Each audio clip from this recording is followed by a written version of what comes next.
When the world is just too much, turn it off and turn on positive, encouraging K-Love.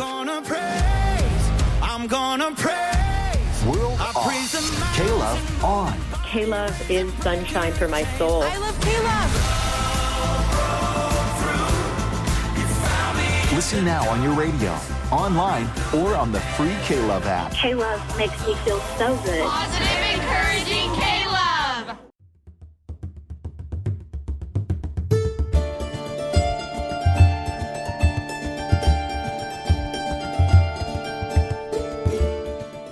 Thank you for listening to The History of the Papacy. I am your host, Steve, and we are a member of the Parthenon Podcast Network. Go over to parthenonpodcast.com to learn more. I'd like to quickly mention we are on Patreon at patreon.com/history of the papacy. There are 4 tiers: Antioch, Alexandria, Constantinople, and Rome. There's a ton of great benefits, but the best benefit for you is inclusion on the History of the Papacy diptychs, which in traditional Christianity is the list of bishops commemorated in the order of their precedence. So the sooner you sign up for Patreon, the higher on the list you will be. Now let us commemorate the History of the Papacy patrons.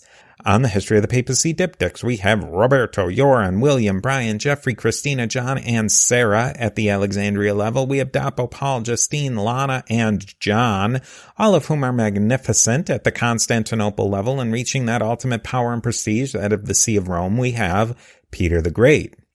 Today we are joined by Giada Lattanzio, who is a scholar of late antiquity and medieval Byzantine history. She has a specialty in the areas in particular of art history and fashion.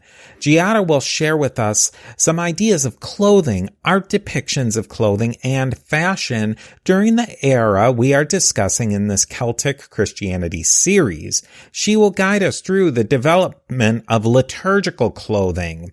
I think you will very much enjoy this extra bit of context for the fascinating period of church and papal history we are talking about. With that, here is the next piece of the mosaic of the history of the popes of Rome and Christian Church.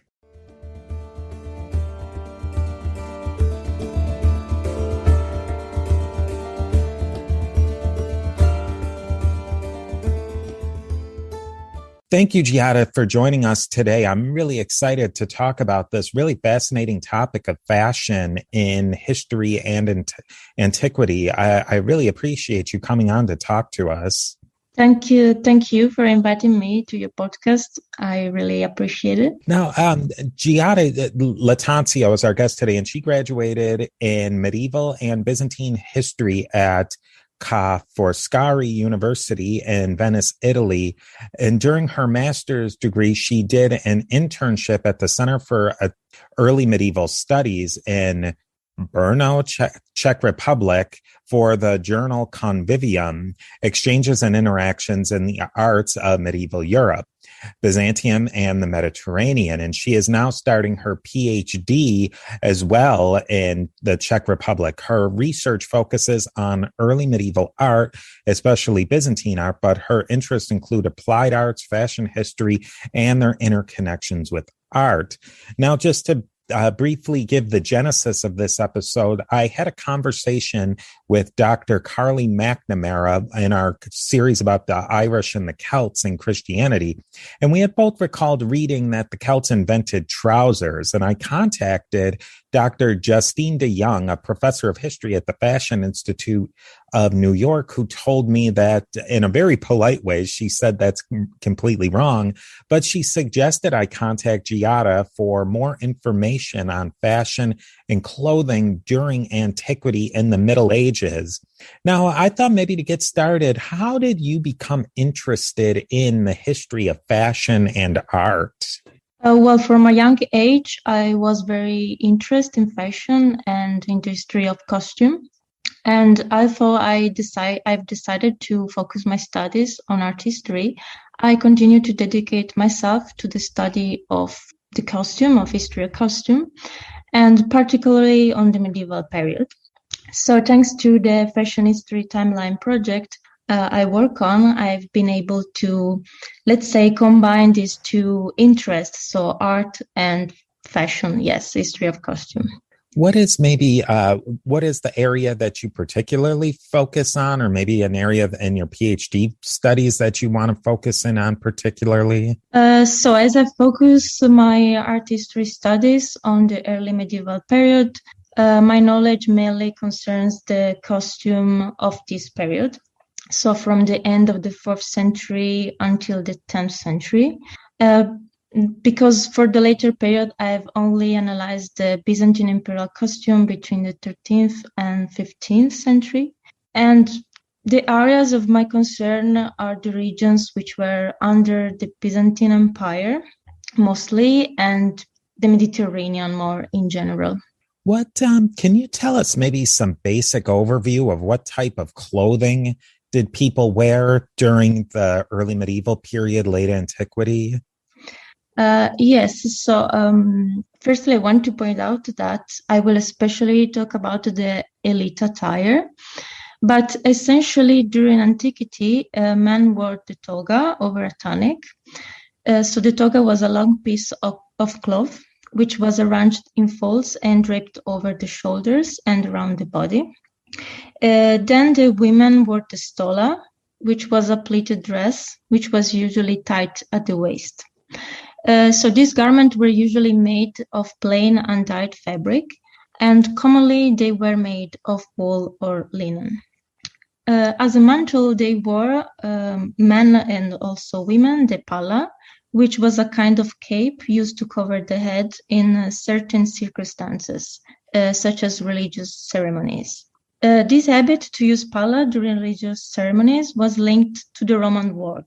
So in the first centuries after Christ, its use was banned, and so the clergy didn't want to use this pagan, let's say, garment. Then the Roman costume became the model for the late antique and early medieval clothing. So thanks to figurative sources, such as diptychs, we can see that the toga was used more or less until the 5th century. So it was slightly different from the one worn in antiquity, because this toga had a wider balteus, which was the section hanging down the left side of the body, and which was again pulled out over the shoulder.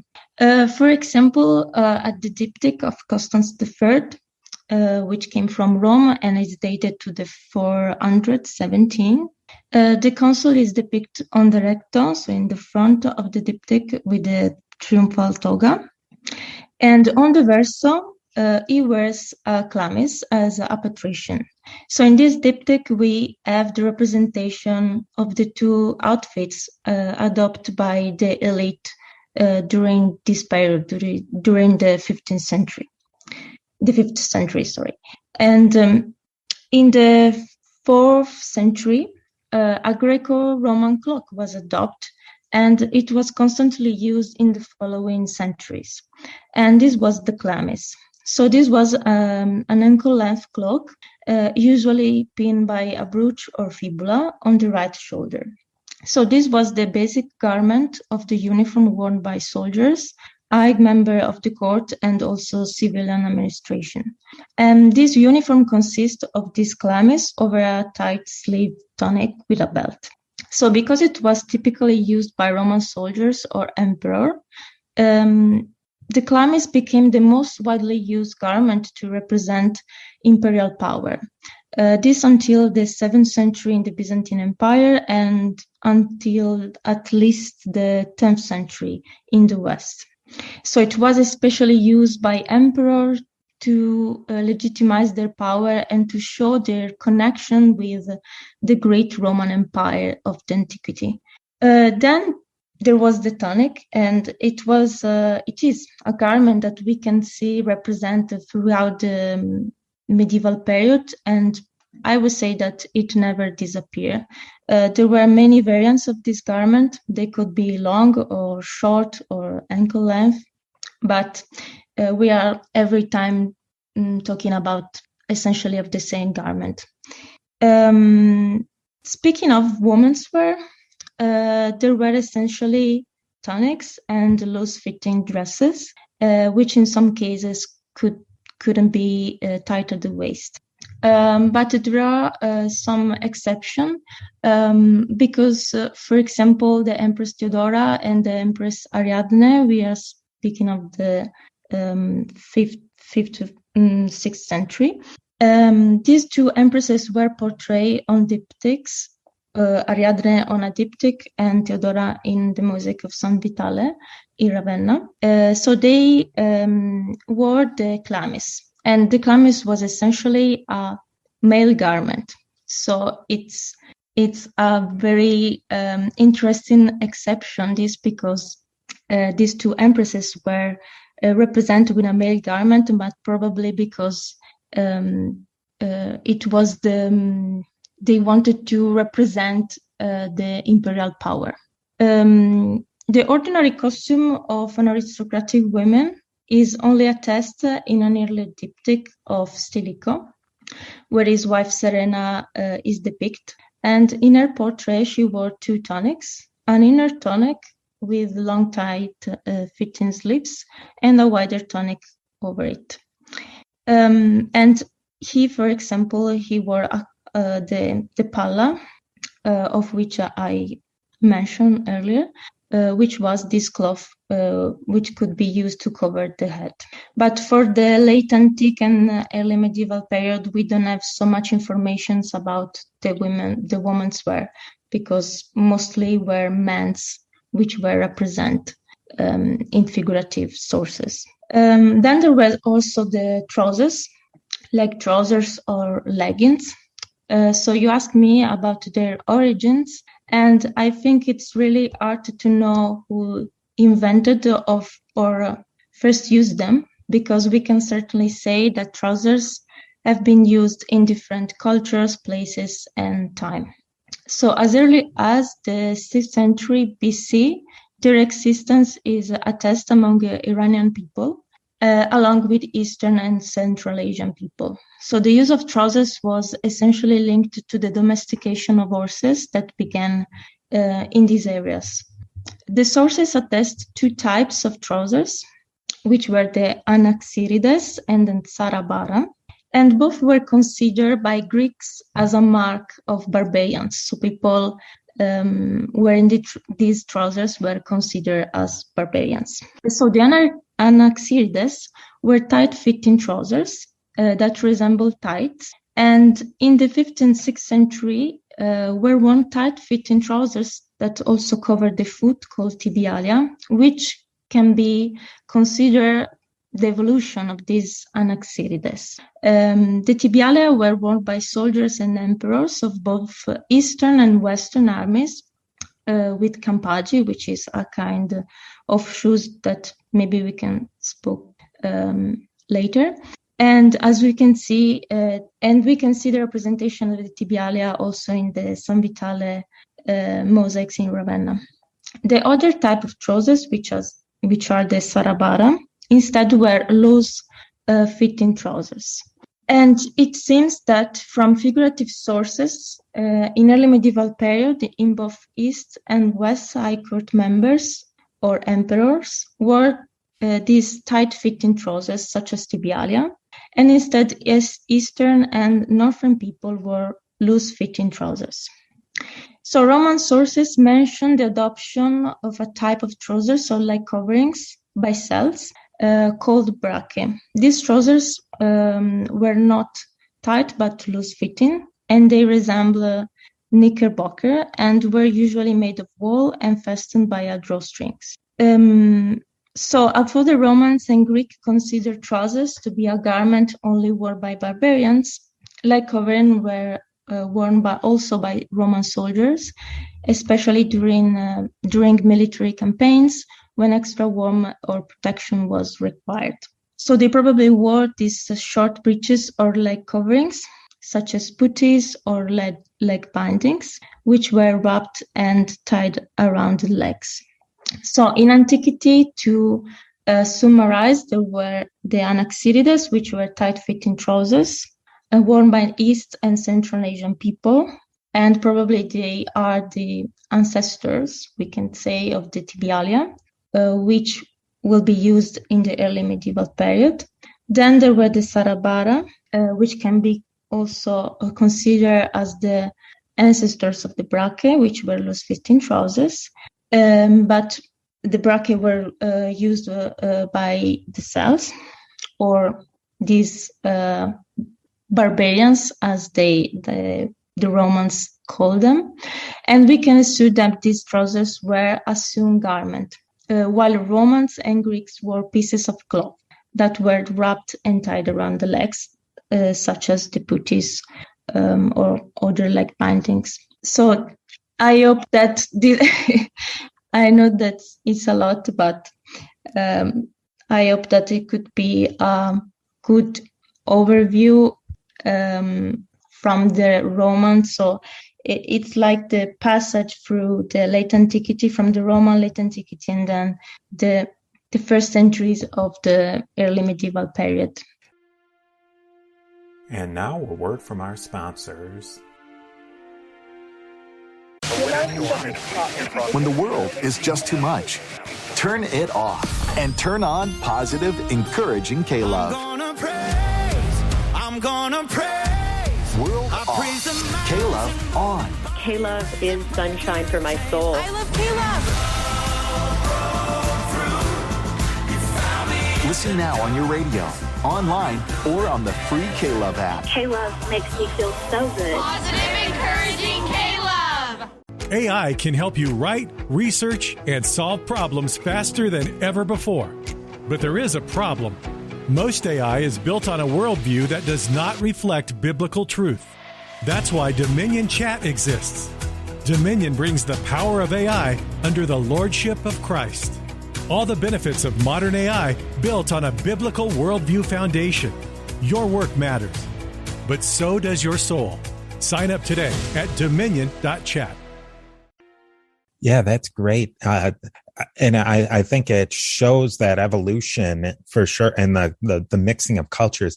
I'm wondering, before we move on, you, as a scholar of fashion and clothing, when you're looking at that, are you mostly relying on art, or are there some physical examples of clothing that are still extant? Well, mostly I used figurative sources, so art, yes, because we don't have so much garment. Well, there are a few material evidence in museums.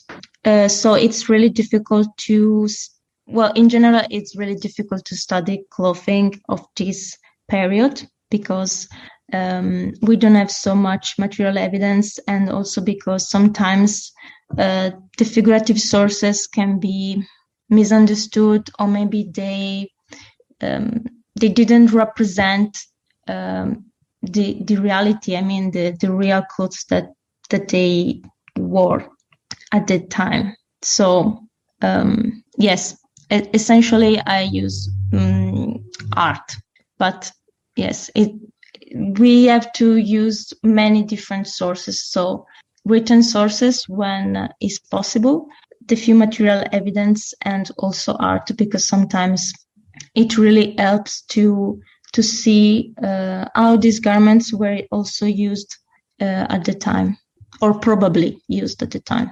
What do we know about the differences in the clothing people wore in different climates and geographical areas? Generally, it's warmer in the Mediterranean region, but it gets fairly cold not too far north. How did people adjust for that? Were there specific garments for that? Well, I would say that for colder seasons, they used garments made of wool, probably, instead of cotton or linen. And probably they also used some kind of underwear. So, for example, there were this linea or camision, which was an inner tunic. So probably they were more layers, I would say, of garment. But yes, it depends of the area that we are talking about, because, for example, I'm not an expert of the northern areas. So I don't know for these areas, but probably they use also fur or other materials like this. But for the Mediterranean area, I would say just this, so that the garments were made of wool probably, and that they use more layers of garments for the colder seasons. You mentioned a little bit about shoes. What type of footwear was available for someone in this time period? So we don't know much about shoes, but thanks to figurative sources and little material evidence, we can see that the most common type of shoes used in both East and West during late Antiquity were campagi. And these were a kind of sandals used by soldiers, but also civilians.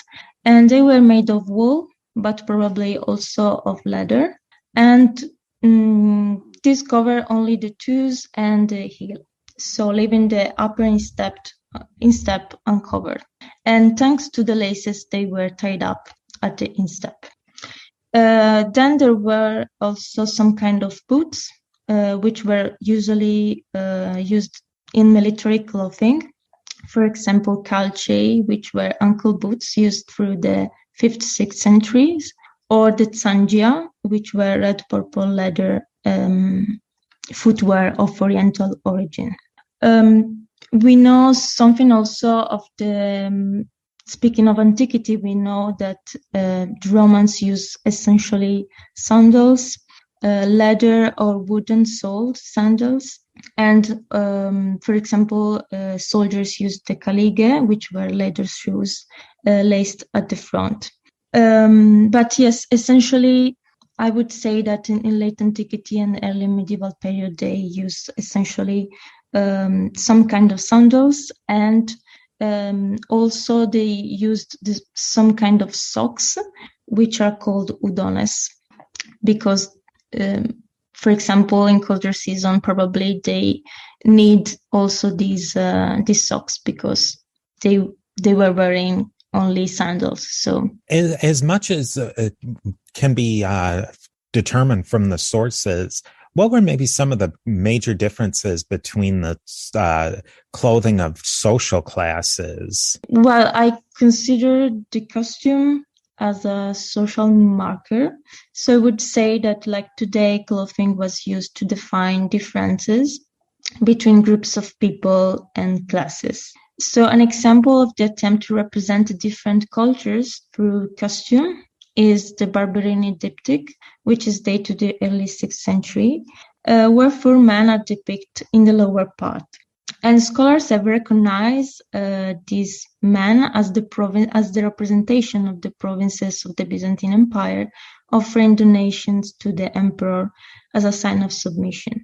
And for example, the 2 men on the left are recognized as Persians or Sacians because they wore a Phrygian cap, which it was a conical cap with the apex bent over. And that was part of the Persian costume during the 4th and 2nd century BC. And on the right side, the men recognized as Indians are bare chests and wear only a cloth around their waist. So thanks to the costume, we can recognize the people which were represented here in the diptych. But artists of this diptych decided to represent them with these costumes because they communicate to the observer their ethnicity and from where they came from.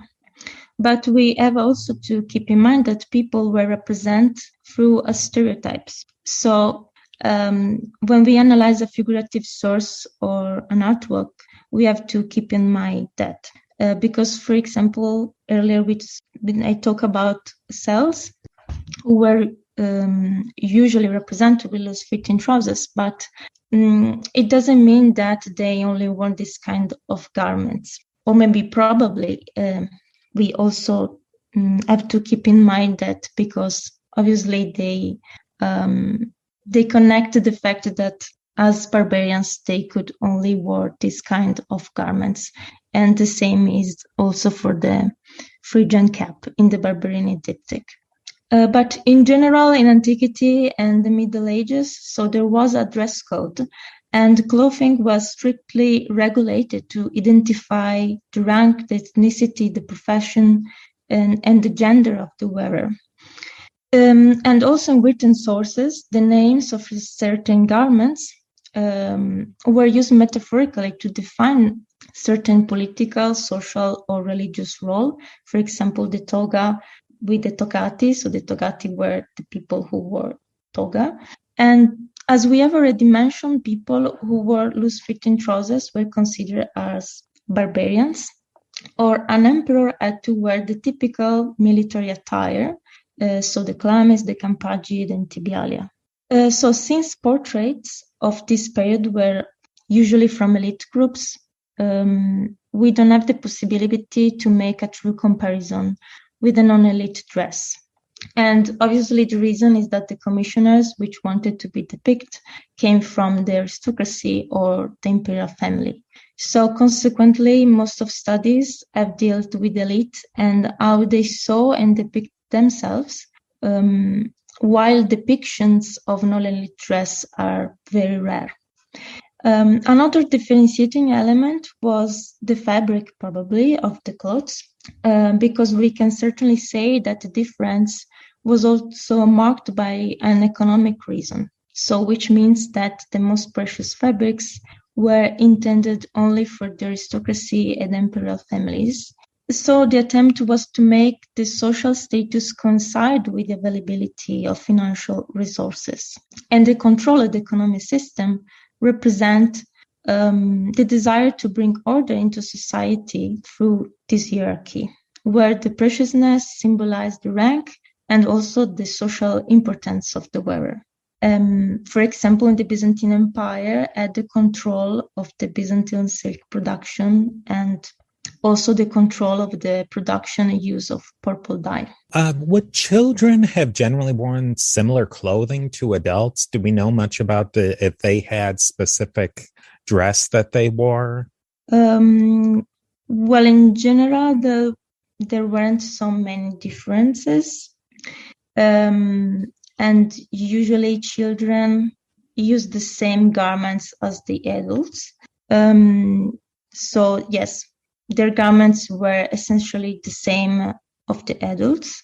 So we are talking about tunics or dresses or cloaks, but there weren't so many differences. Also between men and women, we can say probably that the men usually wore shorter tunics, and that women wore dresses, but it was not so evident the difference during these centuries. As far as colors go, did they have a wide palette to choose from, either from a practical standpoint or a fashion standpoint? Well, colors, the color has always played an important role in defining social status, as the process of dyeing or bleaching was very expensive in terms of time and resources. So the brighter or more intense the color, the more valuable the fabric, which was intended for the court or the imperial family. Especially purple, which was a secretion produced by Amberley, was the imperial color par excellence, and its production, sale, and use were regulated since the Tudor Empire. And from the 5th century onwards, guilds were established, and these guilds produced purple dye and dyed textiles. And gold was another important color that, together with purple, was the color used to present Christ and his delegate on earth, who was the emperor. But in general, the most commonly used colors up to the early medieval period were red, purple, or red, white, blue, yellow, but often the fabrics were also undyed. So they weren't maybe a bright and white, but they were undyed. The range of colors then increased in the following centuries, and thanks to the improvement of dyeing techniques and also to trade, because it allowed new patterns and decorations to be introduced. Speaking of dyeing techniques, these have been known since ancient times, and these are attested at least by the first millennium BC. So dyes were usually extracted from plants, such as madder for red, vald for yellow, and woad for blue. But also insects, or for example, other animals like the murex were used to extract a color. And the fabrics were dyed with these colors, and thanks also to the mordant, which was a substance used during the dyeing process to fix the color. And varying the proportion of mordant can vary the depth of color obtained. So the fabrics essentially were immersed in vats with water, the dye, which was previously extracted, and the mordant. So this procedure was repeated several times until the desired color or shade was obtained. Was there any evidence of clothing retailers or specialists, merchants who dealt in fashion and clothing? Well, it's difficult to answer to your question because we don't have enough written sources which can give us information about this production. But I would say that there was especially the trade of fibers as wool. And then within a group of people, there was someone who could weave and produce the cloth for making garments. Because for these centuries, as far as I know, there wasn't a real trade of ready-made garments. Probably this kind of trade probably started in the following centuries, not in the early medieval period. In your studies in this time period of late antiquity going into the medieval period, were there any major innovations in clothing technology? Well, speaking of fabrics and fibers, wool was the most commonly used fiber, but among the plant fibers, linen and hemp were also widely used. Then the silk was one of the most precious fiber used to make clothes for the aristocracy and imperial family. And sericulture could be considered as a new technology because it was introduced in Byzantium probably in the 6th century during the Justinian Empire. So this production and techniques were imported from China, and written sources tell us that the Byzantines were able to learn about sericulture and to stole some silkworms, and thanks to that they started to produce silk in Constantinople. But in the 6th century there were also new techniques such as loom weaving, which were introduced to produce fabric with more ornamental patterns and to create more shaped and fit garments. So during this period, there was the draw loom, which was a hand loom for weaving figures, textiles, and it was equipped with a so-called figure harness. And thanks to that, it could be possible to control some or all the wrap threads, and allows the automatic repetition of a pattern, both horizontally and vertically. So thanks to this new loom, it was possible to make more elaborate decorations or motifs, and the weavers were able to reproduce and imitate Sasanian textiles and decoration, such as the roundel motif or figures, as evidenced by material and figurative evidence.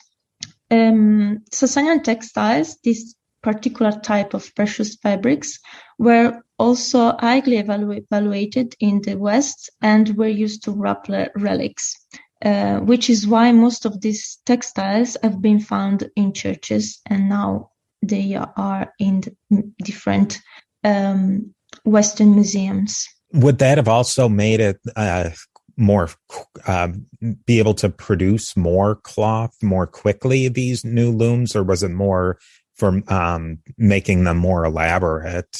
Well, this new draw loom, it only allowed to create more elaborate decorations and motifs, but not to make it more easier, or the procedure, it was not more efficient in time resources. So because every time there was the weaver, so there was every time a person who had to use this draw loom. If the production, when we are speaking of a more efficient production in terms of time, we are talking about really the 17th centuries.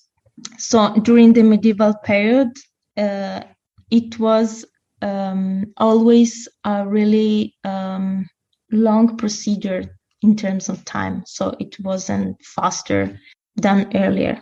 Now, this is maybe going into more textual evidence, but was there a sense of fashion? Did people, I mean, if we think in the modern era, there's some pull towards having new and innovative clothing, and then some pull towards going back to tradition. Did people in antiquity think this way, that you have to have the latest, this season's fashions? Well, if you mean fashion as intended today, I would say that it was completely different, and probably the term fashion is not an appropriate word to talk about this period, because we are talking about a society in which personal freedom was limited compared to today, and we can see it also in clothing. And this is because clothes were the material extension of the person, so they indicate the gender and social status. So it was important how people show themselves in society. So when you ask me if clothing was a way of representing themselves, I will say yes and no, because yes, they represent who they are, but adopting the social code of the time. So during antiquity, a soldier would not have worn a toga like a consul would have worn a military cloak. So I would say that fashion and fashion industry, as we intended today, starts between at least the 15th, 16th century. So when the production of clothing and fabrics became really huge, we can think about Flanders or Florence in Italy. So it was necessary to produce and offer new products for the bourgeoisie, who also, through clothing, could show their new social status. And this allowed the textile industries to grow and to expand their businesses. So during late antiquity and the early medieval period, we are in a very different situation, where only the imperial family or aristocracy could wear precious fabrics or certain colors. And the common people could not wear what they wanted, apparently. So the use of certain type of clothing was linked to an economic reason, but also to its symbolic value. And now a word from our sponsors. When the world is just too much, turn it off and turn on positive, encouraging K-Love. I'm gonna praise. World off. K-Love on. K-Love is sunshine for my soul. I love K-Love. Listen now on your radio, online, or on the free K-Love app. K-Love makes me feel so good. Positive, encouraging K-Love. AI can help you write, research, and solve problems faster than ever before. But there is a problem. Most AI is built on a worldview that does not reflect biblical truth. That's why Dominion Chat exists. Dominion brings the power of AI under the lordship of Christ. All the benefits of modern AI built on a biblical worldview foundation. Your work matters, but so does your soul. Sign up today at dominion.chat. How much clothing would a person have as, in the modern day, because of inexpensive manufacturing, we have closets and drawers full of clothing. In this time period, how many maybe outfits, you might say, would a person have? Well, speaking of commoners, and yes, probably didn't have so many garments, and the material evidence show us that people create also new garments reusing old fabrics. So there is evidence of darning, patching, and mending of many of late antique garments and garments fragment. A really interesting aspect of this is liturgical dress, where we see that in your article, you go into a lot of detail about the mosaic in San Vitale and the Church of San Vitale in Ravenna. And there's a picture of a bishop or a representation rather of a bishop. Would the clothing that a church person wear, was it dramatically different than what another high status person would have worn?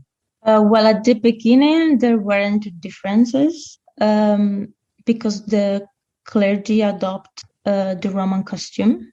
But at some point, the Christian clergy decided to adopt some type of garments and to define their uniform. And that's why at the end of the 4th century, the clerical orders decided to define which kind of garments should wear. And the garments should have different appearance from the one of the pagan Roman ministers. So the Roman Church was concerned in eliminating every visual reference linked to the pagan world. And despite the clergy condemned the use of precious textiles and of purple dye fabrics because they were associated to imperial officials, soldiers, and Roman ministers, the Christian clergy adopted the civil Roman costume and readapted to the new needs. So essentially, there were three main garments which were used by the clergy. The first is the chasuble or the casula, which was a variation of the penula, which it was a cloak similar to a poncho worn over the tunic and with an opening for the head. Then also the clergy wore a kind of tunic, but this typical sacerdotal clothing was called alba, and it was usually made of white linen. A variation of this tunic was the dalmatica with thin purple bands, which decorated the tunic from the shoulders to the rim and the hem sleeves. Then there was the pallium, which was a stripe of white cloth. This ecclesiastical vestment was used since the 6th century, and we can see in the San Vitale Church, where there is the portrait of the Archbishop Maximianus, who wore this pallium. And this vestment and the dalmatic were usually worn by deacons. And they became a prestigious attire also because deacons were personalities extremely powerful in the Roman Church. And probably the pallium derived from the one worn by philosophers, and in early representation of apostles, we can see also this kind of garment.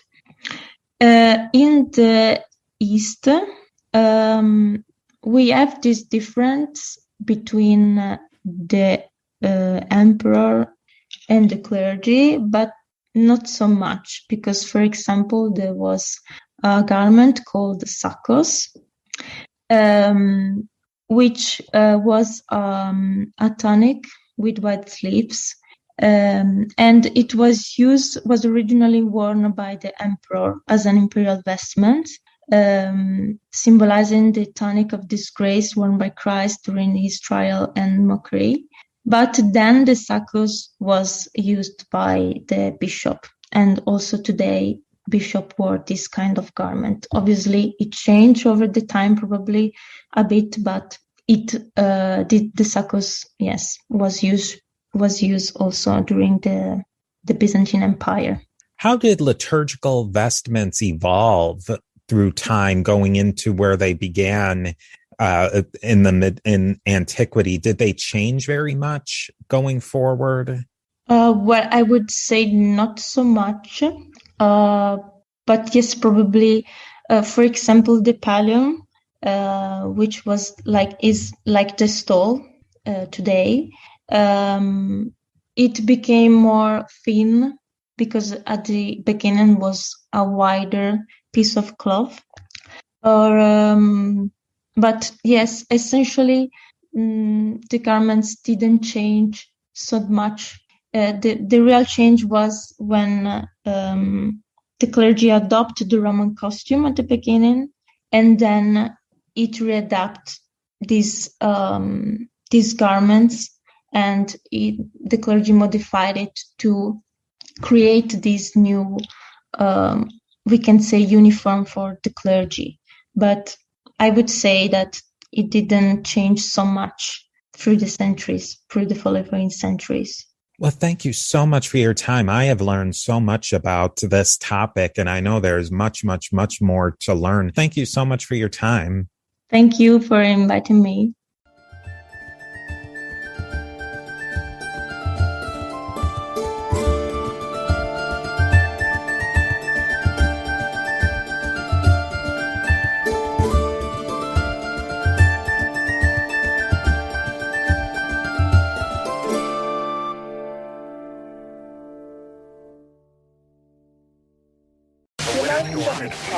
When the world is just too much, turn it off and turn on positive, encouraging K-Love.